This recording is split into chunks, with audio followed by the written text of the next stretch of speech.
Hello friends, तर सिद्धी संस्कृती या माझ्या चॅनलवर तुमचं स्वागत आहे। तर आज मी तो ब्लॉग घेऊन आलेली आहेत ज्यामध्ये पालखी आल्यापासून ते जाईपर्यंत आम्ही काय काय केलं हे मला तुम्हाला दाखवायचं आहे।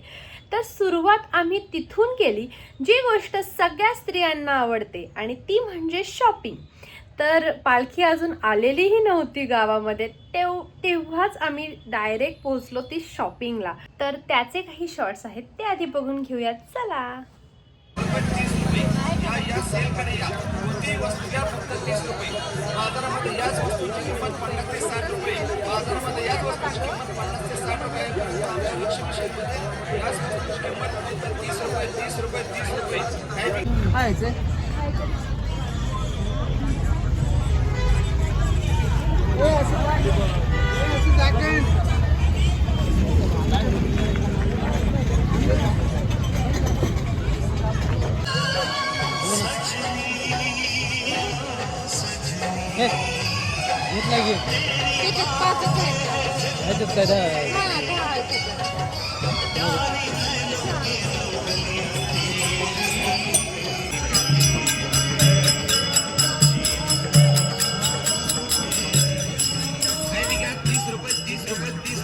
कोणतीही वस्तू घ्या फक्त 30 रुपये खर्च करा। या महागाईच्या काळामध्ये स्वस्ताची कमाल। कोणतीही वस्तू घ्या फक्त 30 रुपये। या मावशी, या ताई, या काय बी घ्या 30 रुपये 30 रुपये 30 रुपये। महागाईच्या काळामध्ये स्वस्ताची कमाल। कोणतीही वस्तू घ्या फक्त 30 रुपये। सेट घ्या 30 रुपये। त्यानंतर आम्ही तिथूनच पालखी येणार होती त्या ठिकाणी पोहोचलो जिथून पालखी आपल्या पालखी तळावर मार्गस्थ होते त्या रस्त्याला आम्ही जाऊन बसलो आणि तिथे नगराध्यक्ष वगैरे अशा मोठ्या लोकांचे स्टेज लागलेले असतात आणि आम्ही त्या स्टेजवर जाऊन डायरेक्ट खुर्च्यांवर जाऊन बसलो। आम्हाला कोणी काही बोललेही नाही आणि नंतर आम्ही विचार केला की इथूनच पालखी व्यवस्थित दिसू शकते। खाली खूप गर्दी होती, म्हणजे खूप धक्काबुक्की चालू होती। सो आम्ही स्टेजवर जाऊन बसलो डायरेक्ट आणि तिथून आम्ही पालखीचं शूटिंग घेतलेलं आहे, तर ते बघूयात आता।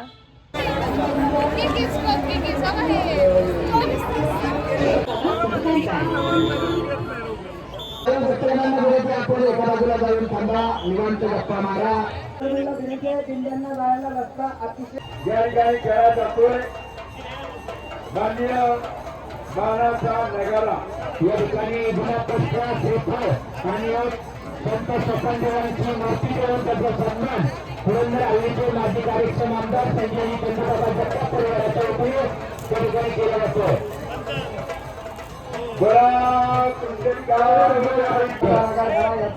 या ठिकाणी झालेला आहे। सोहळ्याचं आगमन होत आहे। अतिशय सतर्क राहायचे आपण या ठिकाणी स्वागत करतोय आदरणीय संदीप जगताप साहेब। मानाचा अश्व त्याचा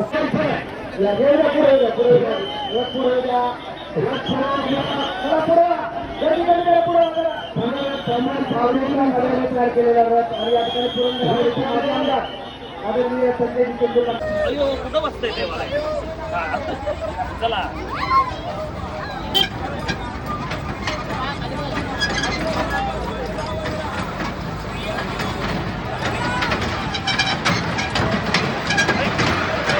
भाभी इकडे बघा, भाभी इकडे बघा। त्यानंतर दुसऱ्या दिवशी आदल्या दिवशी तर आम्ही पूर्ण 12 वाजेपर्यंत म्हणजे घरी आलो। खूप उशीर झाला होता पालखी यायला, ऑलमोस्ट 3.5-4 तास जसं मी सांगितलं आम्ही खूप वेळ बसलो होतो।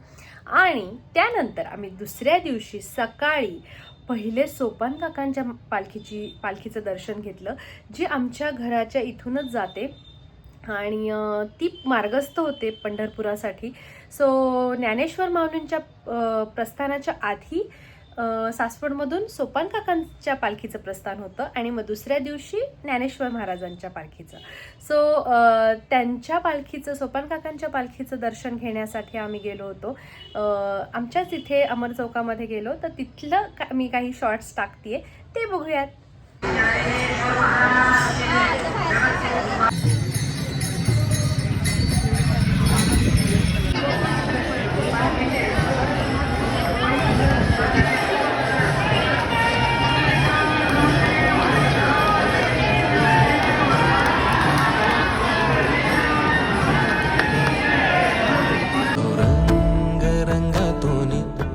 रंग रंगुनिया रंगी रंगला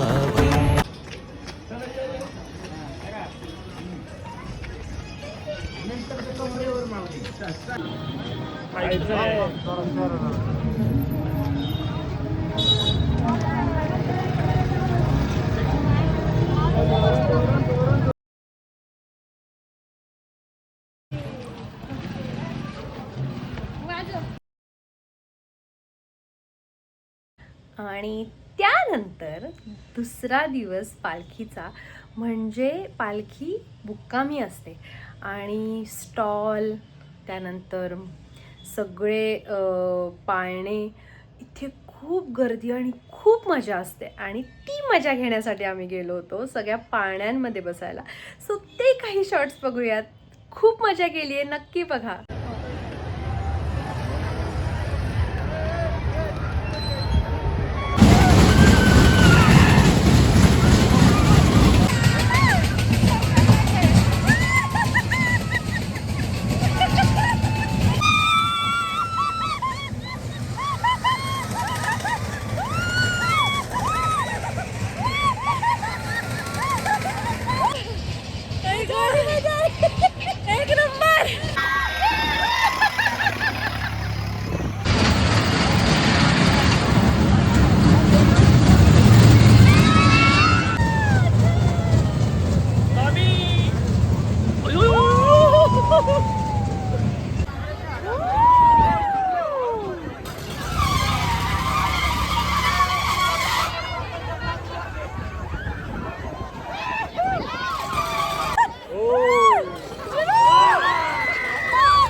आम्ही सगळ्या याच्यात बसून स्वतःची वाट लावून घेतली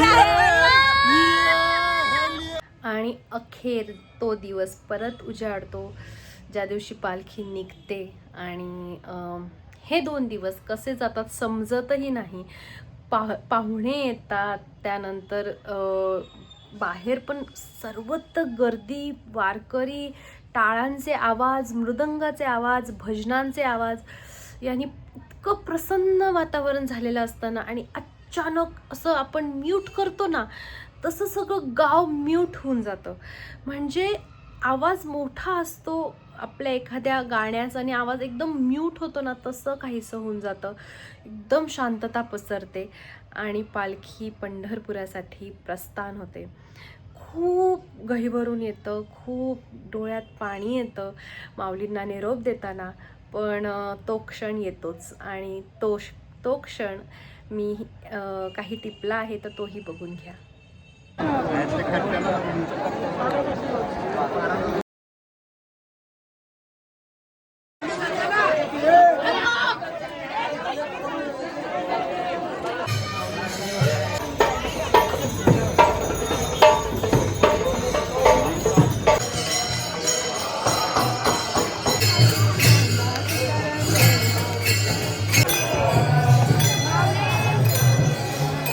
नमस्कार कर.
आध्यात्मिक जीवनामध्ये आपण सगळेजण आलेलो आहोत आणि आध्यात्मिक जीवनामध्ये बाळ संस्कार केंद्राला एवढं महत्त्वाचं आहे की ते आपल्या गुरुमाऊलींनी त्यांना इंजिनियर टाकलेलं आहे आणि म्हणून आमचा ज्ञान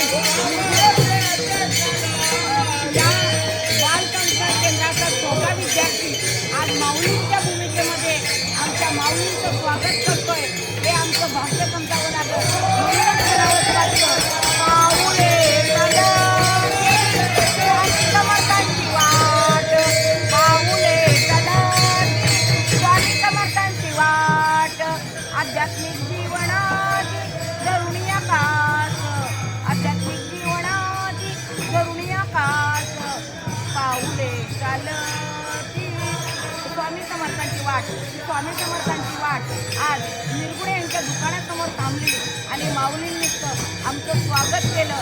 या माऊलींना आमच्या हार्दिक शुभेच्छा. माझा माऊली हा पुरंदर तालुक्याचा नाही तर पुणे जिल्ह्याचा उद्याचा कलेक्टर हो ही नाथाचरणी प्रार्थना.